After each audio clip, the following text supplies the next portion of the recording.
जो ग्रामीण क्षेत्रों में खास तौर से ठगी हो रही है, बहुत सी ऐसी कंपनीज हैं, बहुत सी ऐसी माइक्रो फाइनेंस एजेंसीज हैं जो पुराने इलाके जो हुआ करते थे जहां पर अभी भी टेक्नोलॉजी की रीच नहीं है, वहां पर वो लोगों की बचत खाते के नाम पर प्रलोभन देते हैं और उनसे कहते हैं कि वो जमा करें कुछ राशि और उसके बदले में उनको कई गुना ज्यादा रिटर्न मिलेगा। तो इस तरह के मामले बहुत दृष्टांत में आते रहते हैं और इन कंपनियों के द्वारा कुछ का तो कार्य अच्छा है जो आरबीआई की गाइडलाइंस के तहत काम हो रहे हैं, मगर इसी में बहुत सी ऐसी फ्रॉडुलेंट कंपनीज हैं, यूनिट्स हैं, जिन्होंने लोगों को प्रलोभन देकर उनसे भारी रकम इकट्ठा की है और लेकर वो लोग गायब हो गए, जिससे बहुत से गरीब लोग जो बहुत ही कम आय के लोग थे और उन्होंने अपनी जमा पूंजी में छोटे छोटे अमाउंट से सेविंग किया, उनका नुकसान हुआ है। और आप सभी को ताज्जुब होगा कि वो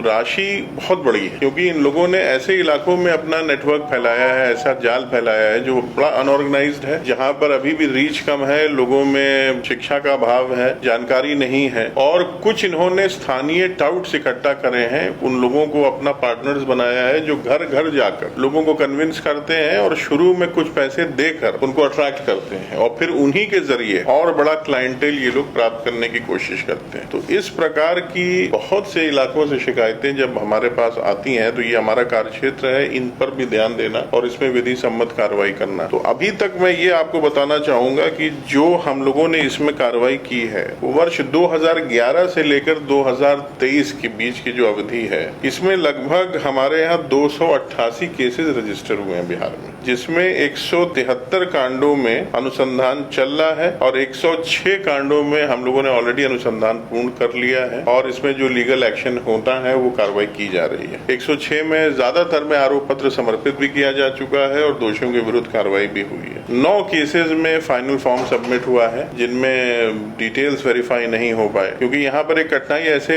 अनुसंधान में हम लोग जो देखते हैं कि जो कंपनी के मालिक हैं या उसके जो लोग हैं, ज्यादातर राज्य के बाहर का पता देते हैं, अपना नाम कभी कभी पूरा नहीं होता है या उनका एड्रेस पूरा नहीं है। नतीजा ये है कि अगर कोई कलकत्ता का पता है तो वहां पर उस नाम की सड़क नहीं है, स्ट्रीट नहीं है, लोकेलिटी आपको मिलने में कठिनाई होती है, तो उनका वेरिफिकेशन भी मुश्किल, एक बहुत बड़ी चुनौती है पुलिस के लिए। और इसमें सबसे जो हमारा अफेक्टेड एरिया है वो पटना प्रमंडल है, उसके बाद तिरहुत है, पूर्णिया है, दरभंगा है। यहाँ से मैक्सिमम शिकायतें आई हैं और खास तौर से अभी हाल फिलहाल में हम लोगों ने बेतिया, मोतिहारी, दरभंगा, पटना के कुछ इलाकों में इसकी काफी ज्यादा शिकायतें पाई गई हैं। मगर इसमें अब इस पर और ध्यान देने के लिए पुलिस में ऑफिसर्स की ट्रेनिंग पर हम लोगों ने बल दिया है। तो ट्रेनिंग का कार्य भी हम लोगों ने करवाया है बिहार पुलिस अकेडमी में भी और कई जिलों में भी, जो आर्थिक अपराध इकाई और आरबीआई के सहयोग से अभी तक दी गई है। इसमें बेतिया, पटना, दरभंगा, बोधगया में खासतौर से इन इलाकों में ट्रेनिंग दी गई है और बिहार पुलिस अकेडमी जो राजगीर में है वहां पर भी इस पे हम लोगों ने कोर्सेज चलाए हैं, लोगों को बताया है कि इनके अनुसंधान में क्या क्या चीजें करनी चाहिए। अब इसमें जो मुख्य इस तरह के इकाइयां हैं जिन्होंने ज्यादा इसमें उत्पाद मचाया है, मैं कहूंगा, तो उसमें सबसे पहला है स्वर्ण India multi state cooperative society limited. ये मुजफ्फरपुर, दरभंगा, बगहा, बेतिया, मोतिहारी, इन सब में 10 कांड इनके विरुद्ध दर्ज किए गए हैं और इसमें ये कांड क्योंकि पहले डिस्ट्रिक्ट पुलिस ने किए थे, वहां अनुसंधान की गति धीमी थी, तो ये सारे कांडों को आर्थिक अपराध इकाई ने ले लिया है अपने अधीन और इसका इन्वेस्टिगेशन अब ईओयू के द्वारा किया जा रहा है। तो बेतिया, मोतिहारी, दरभंगा, पटना के कुछ हिस्से ये सबसे वर्स्ट अफेक्टेड है। अग्रणी होम्स प्राइवेट लिमिटेड, ये भी एक बहुत नामी अपने टाइम में ने काम ये शुरू किया था और इनके ऊपर 20 से अधिक कांड दर्ज हैं विभिन्न जिलों में। इसका जो मेन अभियुक्त है आलोक कुमार, जो निदेशक था, इसको भी हाल में ही गिरफ्तार किया गया पटना पुलिस के द्वारा वाराणसी से और इसको रिमांड किया गया। ईडी ने भी इन पर अब तक करीब इनके 119 बैंक अकाउंट्स को सील किया है, फ्रीज कर दिया है और इसमें जो अनुसंधान होता है वो बीपीआईडी एक्ट 2002 के तहत होता है, जिसमें हर जिले में डीएम जो होते हैं वो नोडल इसके कॉम्पिटेंट अथॉरिटी होते हैं और इसमें धारा 4 और 5 के तहत संपत्ति जब्त करने का और निवेशकों को लौटाने की प्रक्रिया का उल्लेख है। ये 2 धाराएं जो हैं 4 और 5 बीपीआईडी एक्ट 2002 की, तो इसके तहत प्रस्ताव गए हुए हैं, वो कार्रवाई की जा रही है। इसी तरह इंडस वेयर इंडस्ट्रीज लिमिटेड ने 7, ये औरंगाबाद, छपरा, मुजफ्फरपुर, पटना में केसेस हैं। पीएसीएल इंडिया लिमिटेड ने भी करीब इसी तरह पूर्णिया, छपरा, सीवान में केसेस हैं। कुल 5.85 करोड़ निवेशकों से 49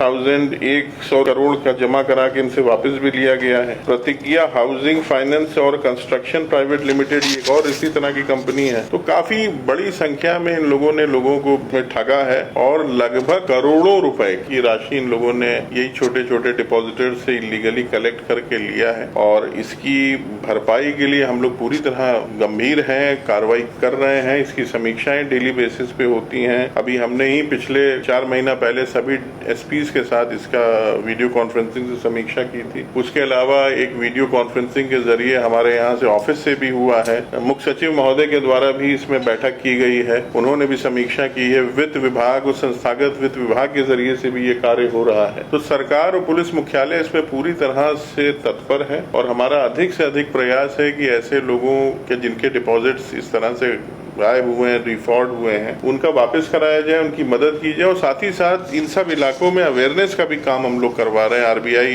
का भी इसमें अच्छा भूमिका है। सरकार की तरफ से भी इसमें काफी कार्रवाई हो रही है।